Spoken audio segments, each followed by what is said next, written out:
Hello बच्चों, welcome in the math universe. आज हम स्टार्ट करने जा रहे हैं सीबीएसई का एक बहुत ही important topic, pair of linear equation in two variable. इस वीडियो में pair of linear equation in two variable के बारे में जो बेसिक कॉन्सेप्ट होते हैं उनको समझेंगे। इस वीडियो में हम सबसे पहले समझेंगे linear equation in two variables क्या होती है, उनके कोफिशिएंट्स क्या होते हैं, उनको जनरल फॉर्म से कंपेयर कैसे करते हैं। उसके बाद में एक linear equation in two variable को ग्राफ पे कैसे प्लॉट करते हैं। आइए वन बाय वन स्टार्ट करते हैं इस वीडियो को। सबसे पहले देखेंगे what is linear equation in two variables. अगर linear equation in two variables होते क्या है, इसको समझने के लिए यहाँ पे हमारे पास तीन टर्म है। फर्स्ट टर्म है लीनियर, सेकेंड टर्म है इक्वेशन, थर्ड टर्म है टू वेरिएबल। हमें इन तीन टर्म्स को समझना पड़ेगा। सबसे पहले समझते हैं लीनियर क्या होता है। नाइन्थ में आपने पढ़ा होगा लीनियर पॉलिनोमियल। ऐसा पॉलिनोमियल जिसकी डिग्री 1 हो उसे हम बोलते हैं लीनियर पॉलिनोमियल। अब डिग्री क्या होती है, कोई भी पॉलिनोमियल में कोई भी वेरिएबल होगा, उस वेरिएबल की जो मैक्सिमम पावर होती है उसको बोलते हैं डिग्री। तो ऐसा पॉलिनोमियल जिसकी डिग्री 1 हो उसको बोलेंगे लीनियर। इक्वेशन क्या होता है, जिसमें इक्वल टू का साइन हो उसको बोलेंगे इक्वेशन। और टू वेरिएबल्स क्या होते हैं, जिनकी वैल्यू वेरी करे, जिनकी वैल्यू फिक्स ना हो, जैसे x y z a b c, ये सब क्या है, वेरिएबल है। तो जैसे हम यहाँ पे दो वेरिएबल एक्स और वाई ले लेते हैं, ठीक है। अगर अब इन तीनों को हम एक साथ कंबाइन करके लिख दें तो जो आएगा वो linear equation in two variable होगा। जैसे एक एग्जाम्पल मैंने लिखा 2x plus 5y plus 7 is equal to 0। अब यहाँ पे देखिए वेरिएबल कौन कौन से, x और y, दोनों की पावर कितनी है, 1। यहाँ पे भी y की पावर 1। तो यहाँ पे ये लीनियर तो हो गया क्योंकि इन दोनों की डिग्री क्या है, 1 है। और इसमें दो वेरिएबल भी हैं x और y, और इक्वल टू का साइन भी है, तो इसे हम बोलेंगे linear equation in two variable. Okay, next general form of the linear equation in two variable. Linear equation की जनरल फॉर्म क्या होती है, यहाँ पे ये जो एक टर्म लिखा हुआ है ax plus b y plus c is equal to 0, इसे हम बोलते हैं general form of the linear equation. जैसे मैंने एक इक्वेशन लिखी 2x plus 5y is equal to 7, क्या ये जनरल फॉर्म में है, नहीं, ये जनरल फॉर्म में नहीं है क्योंकि इसका राइट हैंड साइड में 0 होना चाहिए। इसलिए राइट हैंड साइड में 0 लाने के लिए कांस्टेंट टर्म को लेफ्ट साइड में लेके आना पड़ेगा। तो कांस्टेंट टर्म को जब लेफ्ट साइड में लेके आएंगे तो 2x plus 5y minus 7 is equal to 0। अब ये हो गया हमारा general form of the linear equation.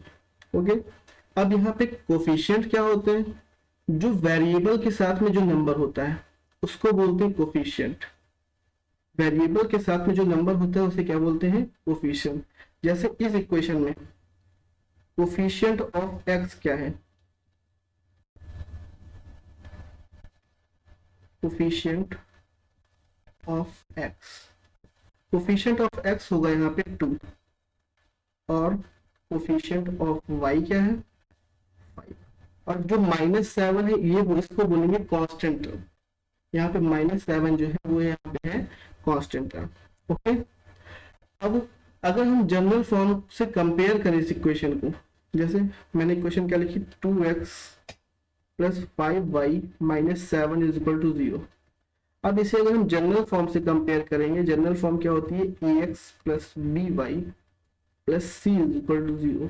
इससे अगर हम इसको कंपेयर करते हैं तो यहाँ पे a की वैल्यू कितनी आएगी, 2 हो जाएगी, b की वैल्यू कितनी होगी, 5, और c की वैल्यू कितनी होगी, -7। ओके, तो कोई भी अगर लीनियर इक्वेशन दिया होगा उसको जनरल फॉर्म से कंपेयर करना होगा तो इसी टाइप से करेंगे। तो अगर इक्वेशन जनरल फॉर्म में नहीं है तो पहले इसको जनरल फॉर्म में बनाएंगे, कैसे, इक्वल टू 0 करके, उसके बाद इससे हम कंपेयर करेंगे। आइए इसके ऊपर के कुछ क्वेश्चन देखते हैं। यहाँ पे क्वेश्चन है express the following linear equation in the form of ax plus b y plus c is equal to 0 and indicate the value of a b and c in each case. इसे हम पहले general form से compare करेंगे और a b और c की value निकालेंगे। जैसे हमारा फर्स्ट इक्वेशन है 2x plus 3y plus 12 is equal to 0। क्या ये जनरल फॉर्म में ऑलरेडी लिखा हुआ है, हाँ लिखा हुआ है क्योंकि इक्वल टू 0 है। तो यहाँ पे जनरल फॉर्म हमारी होती क्या है, ax plus b y plus c is equal to 0। इससे कंपेयर करने पे यहाँ से a की वैल्यू कितनी आएगी हमारी 2, b की वैल्यू यहाँ पे आ जाएगी 3 एंड c की वैल्यू यहाँ पे आ जाएगी 12। Okay, next question. ये जनरल फॉर्म में लिखा हुआ है? नहीं लिखा है, क्योंकि इक्वल टू 6 है, इसलिए 6 को लेफ्ट साइड में लेके आना पड़ेगा इक्वल टू 0 का बनाने के लिए। तो यहाँ पे लिखेंगे 2x plus 3y minus 6 is equal to 0। अब इसको कंपेयर करेंगे जनरल फॉर्म से, ax plus by plus c is equal to 0। तो यहाँ पे a की वैल्यू आ जाएगी हमारी -2, b की वैल्यू आ जाएगी 3 और c की वैल्यू हो जाएगी -6। Okay, next. अब ये क्वेश्चन जनरल फॉर्म में तो लिखा हुआ है, लेकिन यहाँ पे तो x का टर्म ही गायब है। तो x का जब टर्म गायब होगा तो x का टर्म अपने पास से लेके आएंगे। कैसे लेके आएंगे? 0x plus y minus 2 is equal to 0, इस टाइप से इस क्वेश्चन को लिख सकते हैं। ओके, अब इसको general form ax plus by plus c is equal to 0 से कंपेयर करेंगे। तो कंपेयर करने से यहाँ पे हमारी a की वैल्यू आ जाएगी 0, b की वैल्यू आ जाएगी 1 और c की वैल्यू आ जाएगी -2। Okay, next equation. ये भी जनरल फॉर्म में ऑलरेडी लिखी हुई है, तो इसको डायरेक्ट कंपेयर कर देंगे ax plus by plus c is equal to 0 से। अब यहाँ पे x के साथ कुछ नहीं लिखा हुआ है, जब कुछ नहीं होता है तो यहाँ पे a की वैल्यू हो जाएगी 1, b की वैल्यू हो जाएगी 1/5 क्योंकि अपॉन में 5 है यहाँ पे, और c की वैल्यू हो जाएगी -10। ओके, तो ये सारी वैल्यूज हो गई। अब कोफिशिएंट के बारे में देखें, अगर यहाँ पे मुझे कोफिशिएंट देखना हो, कोफिशिएंट ऑफ x क्या होगा? कोफिशिएंट ऑफ x हो जाएगा हमारा 2, कोफिशिएंट ऑफ y कितना हो जाएगा? 3, और कांस्टेंट टर्म तो +12 है ही। ऐसे यहाँ पे कोफिशिएंट ऑफ x यहाँ पे कितना होगा? -2, कोफिशिएंट ऑफ y कितना हो जाएगा? 3 और कांस्टेंट टर्म -6। ऐसे यहाँ पे कोफिशिएंट ऑफ x कितना होगा? 0, क्योंकि यहाँ पे x का कोई टर्म ही नहीं है, तो कोफिशिएंट ऑफ x 0 हो जाएगा। कोफिशिएंट ऑफ y के साथ कुछ नहीं लिखा है तो 1 हो जाएगा, और कांस्टेंट टर्म -2। ऐसे ही यहाँ पे कोफिशिएंट ऑफ x कितना है? 1, कोफिशिएंट ऑफ y कितना है? -1/5, यहाँ पे माइनस छूट गया था मेरा। कोफिशिएंट ऑफ y है -1/5 और c की वैल्यू -10। ये कंपेयर करना आपको जनरल फॉर्म से आना चाहिए, क्योंकि आगे इसका बहुत यूज होगा, इसलिए इसको ध्यान देकर समझिएगा जनरल फॉर्म क्या होती है इक्वेशन की। नेक्स्ट, अब देखते हैं pair of linear equation in two variable क्या होते हैं। पेयर मतलब होता है जोड़ा। अगर दो linear equation in two variable जोड़े के फॉर्म में आ जाए तो उनको बोलेंगे pair of linear equation in two variable. और यहाँ ये जो लिखी हुई है ये जनरल फॉर्म है pair of linear equation in two variable की। जैसे मैंने पेयर ऑफ लीनियर, पहले एक पेयर ऑफ लीनियर इक्वेशन लिखता हूँ, 2x plus 3y is equal to -5, और एक दूसरी लीनियर इक्वेशन है 5x minus 2y is equal to 10। Okay, अब इसको जनरल फॉर्म से कंपेयर कैसे करेंगे? इस पेयर ऑफ लीनियर इक्वेशन को जनरल फॉर्म से कंपेयर कैसे करेंगे? सबसे पहले इसको जनरल फॉर्म में मुझे बनाना पड़ेगा। 2x प्लस 3y और -5 को इधर लाएंगे तो क्या हो जाएगा? +5 इज इक्वल टू 0। ओके, इसको भी जनरल फॉर्म में बनाएंगे। 5x minus 2y minus 10 is equal to 0। अब इस इक्वेशन से कंपेयर करेंगे इसको। क्या क्या आ गई हमारे पास equation? 2x plus 3y plus 5 is equal to 0, और एक इक्वेशन आ गई 5x minus 2y minus 10 is equal to 0। इसे हम कंपेयर करेंगे जनरल। यहाँ पे a1 b1 c1 क्यों लिया गया? क्योंकि वहां पे केवल सिंगल इक्वेशन थी, इसलिए a b c लिया गया था। लेकिन यहाँ पे पेयर आ गया तो इसलिए यहाँ पे a1 b1 c1 a2 b2 c2 इस टाइप से लेंगे। तो अब इसको जब कंपेयर करेंगे तो यहाँ से a1 की वैल्यू कितनी आ रही है? फर्स्ट इक्वेशन को फर्स्ट वाली इक्वेशन से कंपेयर करेंगे, इस इक्वेशन को इस इक्वेशन से कंपेयर करेंगे तो यहाँ पे a1 की वैल्यू हो जाएगी 2, b1 की वैल्यू यहाँ पे हो जाएगी 3 और c1 की वैल्यू हो जाएगी 5। ओके, ऐसे ही नेक्स्ट a2 की वैल्यू, सेकेंड इक्वेशन, इस इक्वेशन को इस इक्वेशन से कंपेयर करेंगे, a2 की वैल्यू हो जाएगी 5, b2 की वैल्यू हो जाएगी -2 और c2 की वैल्यू हो जाएगी -10। ओके, तो ऐसे अगर पेयर आएगी इक्वेशन की, लीनियर इक्वेशन की पेयर आएगी तो उसको इस टाइप से कंपेयर करेंगे। अगर केवल जनरल फॉर्म आया है, जनरल इक्वेशन आ रही है, पेयर नहीं आ रहा है, सिंगल फॉर्म में आ रहा है, तो उसको इस टाइप से कंपेयर करेंगे। ओके, नेक्स्ट कुछ क्वेश्चंस देखते हैं इसके बारे में। अब यहाँ पे दो इक्वेशंस हमारे पास लिखी हुई है, इनको जनरल फॉर्म से कंपेयर करना है, ये पेयर है, इनको जनरल फॉर्म से कंपेयर करना है। तो फर्स्ट इक्वेशन देखते हैं, x plus y is equal to 3। ये जनरल फॉर्म में ऑलरेडी लिखी हुई है, नहीं लिखी हुई है क्योंकि इक्वल टू 0 नहीं है, तो इक्वल टू 0 बनाने के लिए 3 को लेफ्ट साइड में लेके आएंगे, तो यहाँ हो जाएगा x plus y minus 3 is equal to 0। ये वाली ऑलरेडी जनरल फॉर्म में लिखी हुई है, इसको डायरेक्ट लिख लेंगे, 2x plus 5y minus 12 is equal to 0। अब इसको इस इक्वेशन से कंपेयर करेंगे, a1x plus b1y plus c1 is equal to 0 से, a2x plus b2y plus c2 is equal to 0 से। तो कंपेयर करेंगे तो यहाँ से a1 फर्स्ट इक्वेशन से, जब फर्स्ट वाली इक्वेशन को इस इक्वेशन से कंपेयर करेंगे तो हमारे पास a1 की वैल्यू आएगी 1, b1 की वैल्यू आएगी 1 और c1 की वैल्यू आ जाएगी -3। ऐसे ही सेकेंड इक्वेशन, इस सेकेंड इक्वेशन को जब इस वाली इक्वेशन से कंपेयर करेंगे तो a2 की वैल्यू आ जाएगी यहाँ पे 2, b2 की वैल्यू आ जाएगी 5 एंड c2 की वैल्यू आ जाएगी -12। ओके, नेक्स्ट ये इक्वेशन देखिए, यहाँ पे 3x plus y is equal to 0 लिखा है, यहाँ पे y का तो कोई टर्म है नहीं, तो y का टर्म लाने के लिए जैसे अभी x का टर्म नहीं था तो 0 के साथ ले आए थे, वैसे y का टर्म नहीं है तो 0 के साथ ले आएंगे। 3x plus 0y plus 5 is equal to 0। ओके, सेकेंड है 7x प्लस 4y, यहाँ पे -2 को लेफ्ट साइड में लेके आना, तो ये हो जाएगा +2 is equal to 0। Now we can compare that question equation. First है a1 is equal to 3, b1 की वैल्यू हो जाएगी यहाँ पे 0 और c2 की वैल्यू हो जाएगी 5। ऐसे ही नेक्स्ट सेकेंड इक्वेशन, a2 की वैल्यू हो जाएगी 7, b2 की वैल्यू हो जाएगी 4 और c2 की वैल्यू हो जाएगी 2। ओके, नेक्स्ट ये वाले क्वेश्चन को देखते हैं। यहाँ पे भी लेफ्ट साइड में टर्म, इसको राइट साइड में पहले लेके आओ, x plus 5y minus 10 is equal to 0। Second equation में x का टर्म नहीं है, x का टर्म लेके आना है और इस -9 को इधर लेके आना है, तो x का टर्म लाने के लिए 0x हो जाएगा प्लस y और -9 इधर आके हो जाएगा +9 इज इक्वल टू 0। ओके, अब कंपेयर करेंगे तो a1 की वैल्यू यहाँ पे आएगी 1, b1 की वैल्यू आएगी 5 और c1 की वैल्यू आ जाएगी -10। ऐसे ही a2 की वैल्यू आ जाएगी 0, b2 की वैल्यू आ जाएगी 1 और c2 की वैल्यू आ जाएगी 9। ओके, आई होप यहां तक अच्छे से समझ में आया होगा। नेक्स्ट देखते हैं, how to represent a linear equation in two variable on a graph paper.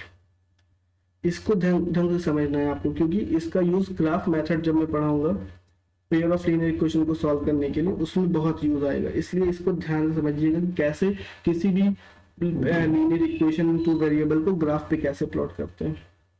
जैसे नॉर्मली अभी सिंगल इक्वेशन दी हुई है x plus y is equal to 5, इसको अगर मुझे ग्राफ पे प्लॉट करना है, इस ग्राफ पेपर पे प्लॉट करना होगा तो कैसे करेंगे। तो सबसे पहले इसके लिए एक टेबल बनाना पड़ता है, इसके लिए बनाएंगे टेबल।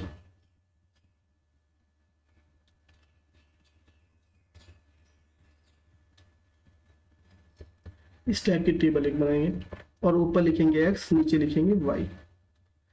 इस टेबल को बनाने के बाद एक बार x की वैल्यू 0 पुट करते हैं, एक बार y की वैल्यू 0 पुट करते हैं, ठीक है। इसी इक्वेशन में एक बार x की वैल्यू 0 पुट करेंगे। इक्वेशन क्या थी हमारी, x plus y is equal to 5। x is equal to 0 put करेंगे तो यहाँ पे 0 plus y is equal to 5, तो y की वैल्यू यहाँ हो जाएगी 5। ओके, और इसी इक्वेशन में x plus y is equal to 5 में y की वैल्यू 0 पुट करेंगे तो x plus 0 is equal to 5 और x is equal to 5, x की वैल्यू भी 5 आ गई। ठीक है, अब इसको एक कोऑर्डिनेट के फॉर्म में लिख लेंगे। ये इक्वेशन, ये लाइन, इस इक्वेशन की अगर जो लाइन हम ड्रॉ करेंगे इस ग्राफ पे, वो इन दो पॉइंट से होकर जाएगी, 0,5 और 5,0। इस यहाँ पे x पे 0, y पे 5, ओके, यहाँ पे x पे 5, y पे 0। ठीक है, अब इन दोनों पॉइंट को हम यहाँ पे प्लॉट करेंगे। कलर चेंज कर लेता हूँ थोड़ा। इन दोनों पॉइंट को यहाँ पे ड्रॉ करेंगे।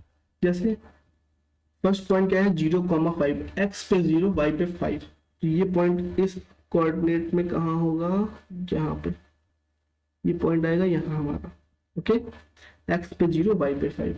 सेकेंड, x पे 5, y पे 0, तो ये पॉइंट कहाँ होगा, यहाँ पे। अब इन दोनों पॉइंट को ज्वाइन कर देंगे। तो ये हमारी ये जो लाइन आई है, इस लाइन को बोलेंगे x plus y is equal to 5 की लाइन। इस लाइन की इक्वेशन होगी x plus y is equal to 5। Okay, समझ में आया? आगे देखते हैं नेक्स्ट क्वेश्चन। नेक्स्ट क्वेश्चन है 2x plus 3y is equal to 12। इसको कैसे ड्रॉ करेंगे, जैसे अभी ड्रॉ किया था। सबसे पहले क्या करेंगे, एक हम चेंज कर लेते हैं।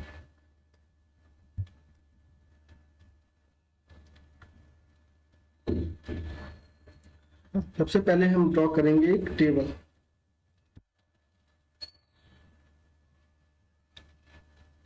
यहाँ पे हो जाएगा x और ये हो जाएगी y। एक बार x की वैल्यू 0, एक बार y की वैल्यू 0। ओके, तो इस इक्वेशन में 2x plus 3y is equal to 12 में अगर हम x की वैल्यू 0 पुट करते हैं, 2 into 0 plus 3y is equal to 12, 0 plus 3y is equal to 12।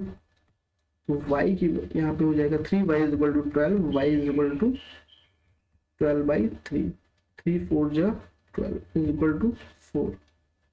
तो y की वैल्यू आ गई 4। ओके, नेक्स्ट इसी इक्वेशन में 2x plus 3y is equal to 12 में अगर हम y 0 पुट करेंगे तो 2x plus 3 into 0 is equal to 12। 2x plus 0 is equal to 12, 2x is equal to 12 हो जाएगा यहाँ, और x की वैल्यू हो जाएगी 12/2, 2 6 12, यहाँ पे हो जाएगा 6। ओके, तो यहाँ पे दो पॉइंट क्या हो गए, 0,4 और 6,0। मतलब ये लाइन इन दोनों पॉइंट से पास होकर जाएगी। ओके, अब इन दोनों पॉइंट को यहाँ पे ड्रॉ कर लेते हैं। x पे 0, y पे 4, x पे 0, y पे 4, ये पॉइंट यहाँ पे आएगा। दूसरा पॉइंट x पे 6, y पे 0, ये पॉइंट यहाँ आएगा। ओके, अब इन दोनों को ज्वाइन कर लेंगे, ज्वाइन करने वाली लाइन। ये लाइन सीधी नहीं बन पाई है, आपको सीधी बनानी है लाइन स्केल से। आपको स्केल से ये लाइन एकदम स्ट्रेट बनानी है। तो ये जो लाइन हमारी आएगी वो लाइन आएगी 2x plus 3y is equal to 12 की लाइन। ओके, तो यहाँ पे अभी सिंगल इक्वेशन है इसलिए सिंगल लाइन आ रही है। जब पेयर ऑफ लीनियर इक्वेशन लेंगे तो यहाँ पे दो लाइनें आएंगी, और उन दोनों लाइनों का बहुत ही मतलब है, वो आपको नेक्स्ट वीडियो में समझाएंगे जब ग्राफ मेथड बताएंगे। ओके, नेक्स्ट एक इक्वेशन और देख लेते हैं, x minus 2y is equal to 0। इसको कैसे ड्रॉ करेंगे, जैसे अभी तक बताया है वही करेंगे, है ना। सबसे पहले टेबल बनाएंगे एक,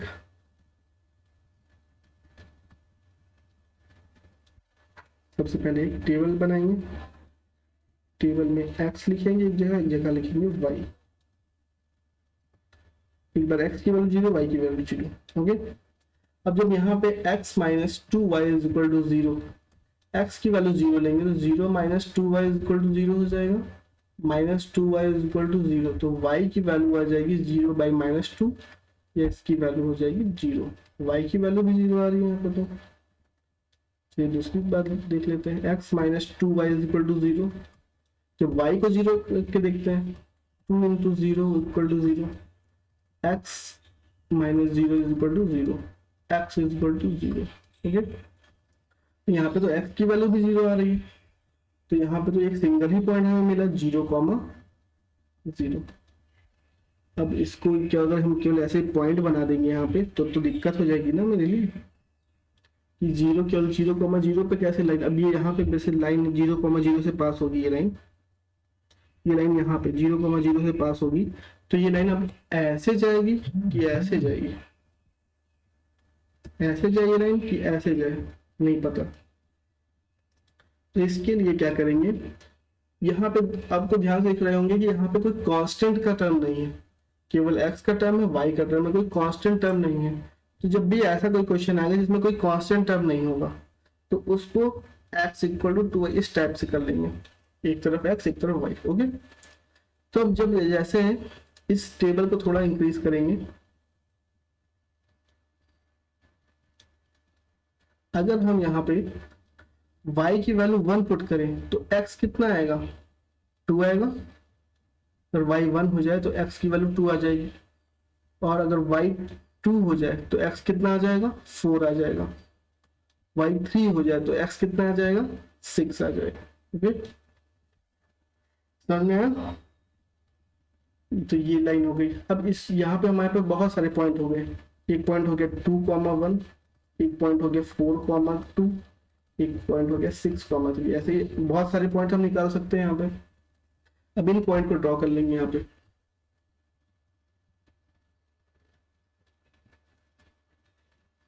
जीरो कॉमा जीरो, सबसे पहले 0,0 तो यहीं पे आएगा, उसके बाद 2,1, x पे 2 y पे 1, ये पॉइंट कहाँ पे आया, यहाँ पे आया। ओके, नेक्स्ट x पे 4 y पे 3 2, x पे 4 y पे 2, ये पॉइंट यहाँ पे आया। नेक्स्ट x पे 6 y पे 3, ये पॉइंट यहाँ पे आया।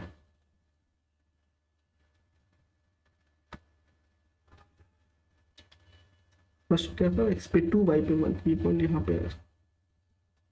ऐसे नीचे अगर हम -1 पुट करें, y की जगह -1 पुट करें तो x की वैल्यू कितनी आएगी, -2। x पे y पे -1 पुट करने पे x की वैल्यू -2 यहाँ पे आएगी। फिर y पे -2 पुट करने पे x की वैल्यू -4 यहाँ पे आएगी। x की वैल्यू -3 पुट करने पे y की वैल्यू -6 यहाँ पे आएगी। ठीक है, तो देखिए यहाँ पे एक लाइन बन रही है कि नहीं, इन सारे पॉइंट को हम ऐसे ज्वाइन कर देंगे तो हमारी ये जो लाइन हुई, इसी लाइन, ये लाइन की इक्वेशन क्या है, x - 2y is equal to 0। Okay, so आज के लिए यहीं तक रखते हैं। अब इसके बाद नेक्स्ट वीडियो में हम लोग डिस्कस करेंगे ग्राफ मेथड पे। इसको अच्छे से अगर आपको समझ में आया होगा तो इसकी क्वेश्चन की थोड़ा प्रैक्टिस करिएगा, कैसे ग्राफ प्लॉट करते हैं इसको। अब नेक्स्ट वीडियो में हम लेके आएंगे ग्राफ मेथड, इसमें पेयर, इनके पेयर को कैसे सॉल्व करते हैं ग्राफ मेथड के थ्रू, ये देखेंगे। ओके, तब तक के लिए बाय बाय, टेक केयर। ओ सॉरी, यहाँ पे एक स्लाइड और है आपकी, method of the solving of the linear equation two variable. क्या क्या मेथड होते हैं linear equation in two variable को सॉल्व करने के लिए। सबसे पहले होता है ग्राफ मेथड, उसके बाद आता है सब्स्टिट्यूशन मेथड, उसके बाद आता है एलिमिनेशन मेथड, और उसके बाद आता है क्रॉस मल्टीप्लिकेशन मेथड। लेकिन आपके सीबीएसई बोर्ड में केवल इन्हीं 3 मेथड्स को पढ़ना है। सीबीएसई में केवल इन्हीं 3 मेथड्स को बताया गया है, क्रॉस मल्टीप्लिकेशन मेथड को नहीं बताया गया है। इसलिए मैं आगे केवल इन्हीं 3 मेथड को बताऊंगा, graphical method, substitution method, elimination. अगर आप कमेंट करेंगे तो क्रॉस मल्टीप्लिकेशन मेथड को भी अलग से एक वीडियो बना के डिस्कस कर लेंगे। Okay, thank you. अगर आपको वीडियो पसंद आई हो तो please like, share and subscribe करिएगा। आगे के लिए बने रहिए। Thank you.